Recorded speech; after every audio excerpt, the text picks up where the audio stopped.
Good evening. Thank you for joining us tonight for our 18 News digital exclusive State of the Virus. As cases of COVID-19 continue to rise across the country, 18 News is giving our viewers an opportunity to ask local experts their questions regarding COVID-19.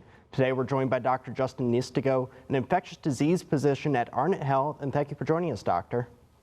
Well, thank you for having me. Now, Doctor, we're continuing to see an increase in cases every day here in the Southern Tier, and the 7-day rolling average for positive cases has remained high enough where parts of Chemung County remain in the orange and yellow zones. What are you seeing on the front lines every day at Arnett? Yeah, so we're seeing the steady flow of patients that have been coming in with the COVID-19 infection. And the concern really is that some people are getting tested about a week earlier, and then they're found to be positive, and then they may not develop really severe symptoms until about a week later, 8 days later. The biggest thing and the most important thing is just being aware that if you test positive, your symptoms can wax and wane or get worse or get better each day. It kind of is something that you have to just keep in mind and monitor closely and make sure that you're in communication with your primary medical provider. All right, now, Doctor, we're going to start with our first question from a viewer, and this one's from Lynn, and she's going to ask, what are the current rules in our area for medical professionals such as yourself for when you should not be working when you're potentially dealing with the virus yourself? So if we basically have patients, like say, for example, a medical provider here has tested positive for COVID-19, there's a protocol that's in place where we have employee health kind of monitoring the situation closely, and the individual usually gets tested.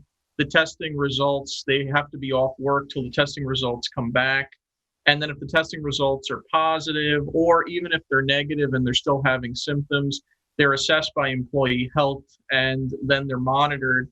And typically what takes place is that the individuals are kept on a isolation period if they're positive for about 10 days.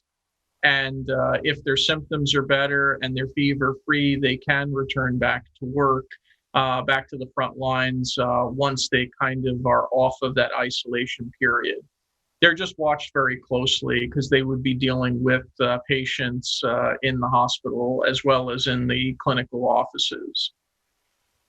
Gotcha. Now, we have another question here from another viewer, this one from Trish in Watkins Glen, and she asks, how does COVID-19 differ from the flu? Of course, we know potential mesh of a COVID pandemic right now and the upcoming flu season. So what's the difference between those two?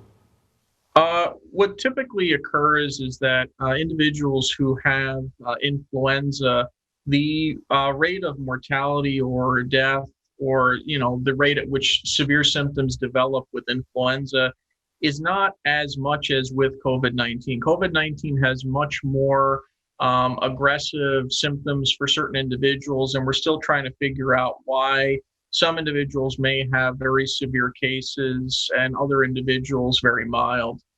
The other difference that is also very apparent is that with individuals with COVID-19, obviously, there might be a lot more issues with blood clotting. We're noticing that some individuals may have developed like blood clots when they get infected with COVID-19. And that's something that we do keep in mind and we do assess and we try to prevent if they are infected. But like both viruses, COVID-19 and influenza, both of them can present similarly, but there are these new differences we are noticing. Gotcha. And of course, if you are able to get a flu shot, definitely make sure you get that. Our next question comes from a viewer in Tioga who asks, does contact tracing date back to when the patient first shows symptoms or for when they test positive? So how far back do you guys have to look when you're doing that contact tracing? Well, if the individuals are noticing that they are having symptoms, like say, for example, they can recount that the individual that they were exposed to had symptoms on a particular day, that is helpful information. Typically, we have what is known as a period of about 14 days of incubation for this viral infection. So individuals usually are traced back to 14 days. And the most important thing to know about is that the individual, we usually look at symptoms, but if the symptoms are unclear whether or not they know that they got symptoms on a particular event or day, we usually have to go by their testing. And what's important to also know is if you do get contact traced from the county or from individuals who are doing contact tracing, be sure not to include any very personal information, including credit card information, social security information. That's something that, as obviously in this environment, it can be scary for individuals, and you shouldn't be giving out that type of information. No contact tracer should be asking about that information.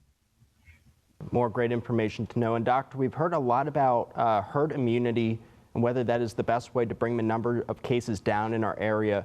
We've also seen reports of decreased hospital beds. So two-part question, will herd immunity work? Why or why not? And does that have an effect on the hospital bed status here in our area? So herd immunity has been a very important, idea, and and actually has helped society get through a lot of other infections. What's important to know is that herd immunity does work, but what's going to work more effective and quicker with less severe outcomes is individuals that can get vaccinated and that get vaccinated safely. Herd immunity is basically when individuals are developing the infection and develop their own immunity, so that when all the individuals in a community have immunity to an infection, community spread is a lot less, and less individuals in that community can get infected, so that you don't see as many cases of an infection. It is very interesting because we are starting to see more and more individuals get it, but we are not close or near to any of the numbers needed to actually reach what is known as herd immunity. Okay, and then also in terms of hospital beds, where do you guys stand on the hospital beds with this recent spike? So right now, we've had a lot of cases come in, but so far we've been okay. We do have pandemic task force meetings that do occur frequently with a variety of different disciplines and specialties that are involved. We also have a strong, hospital administration that's been closely working with the local county and other hospitals to kind of see the status on their beds as well, and trying to see if it comes down to it where we have another surge or spike or complications, that we're able to help each other out in the community. And doctor, you mentioned the vaccine. There was a report earlier today from the government that we could have a vaccine distributed as early as December 11th. Now, pharmaceutical companies are saying that these vaccines, some of them more than 90% effective, and that they are safe. What is the state of the COVID vaccine, and when can we expect to see one here in the Southern Tier? So the vaccination status currently is that it's undergoing what is known as emergency use authorization evaluation. They're presenting their data currently, the pharmaceutical companies, to the FDA. And once they do that, the FDA has to look at the vaccine pretty stringently to see if the vaccine holds up to certain standards, which includes making sure that it's safe, making sure that it's effective, making sure the data makes sense. And basically, it may take several weeks to months, before the FDA puts the emergency use authorization label for it to be used. And then once it gets approved, which takes place after that, they could say that we could use it in the mass community. But it may take some time depending upon the FDA's, evaluation of the drug. You might see it sooner, but it's because of the emergency need of the vaccine. And once again, just to note that when we get a vaccine, we may not see the immediate benefit because it takes time to develop immunity. All right, and we have one more question. This one also related to the vaccine from Robert in Elmira. He says that he's been told that his medical history prevents him or has prevented him from getting previous vaccines. Is there something in a person's medical history that will prevent them from getting this COVID vaccine? And if so, what should they do? So, what could prevent someone from getting a vaccine may come down to the individual's immune system. So, if there is a abnormality in the immune system, or if they're on certain medications that can weaken their immune system, remember that when you have a vaccination, it's important to note that you need a very strong immune response in order to kind of have protection against the infection. And so, if you can't mount a very strong immune response when you get the vaccination, it may not be as effective, or it may not be effective at all in certain individuals. And that's to be discovered. I think that they still are looking into, which individuals this would work best in first. But it's going to come down to having a medication that may be helpful in the future, and also having a vaccine, as well as each of us making sure that we do our part to socially distance, wash our hands, and that we're wearing our masks in the community so we prevent the spread of this COVID-19 infection.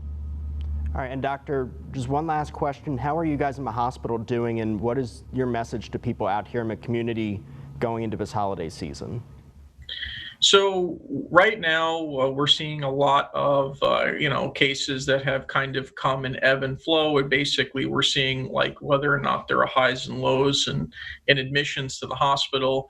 But the important advice that I have for people entering the holiday season is that we should try our best to limit as much exposure to our families and friends, so that when we have, say, Thanksgiving dinner or even the holiday weekend that's coming, making sure that we're just staying protected, because we want to protect the very vulnerable and the elderly, the individuals, because we have a kind of a, almost a responsibility to help those. And if we wind up spreading it, there could be a pretty, severe outbreak that could occur later on. We may not see the effects right now, but it may, affect us in the future. All right, well, doctor, thank you so much for taking this time to join us today. And viewers, if you have a question regarding COVID-19 that you would like one of our local experts to answer, you can email us at news@wetmtv.com. We'll have more on this fight against COVID-19 on 18 News and on mytwintiers.com. Thank you for joining us, and have a good night.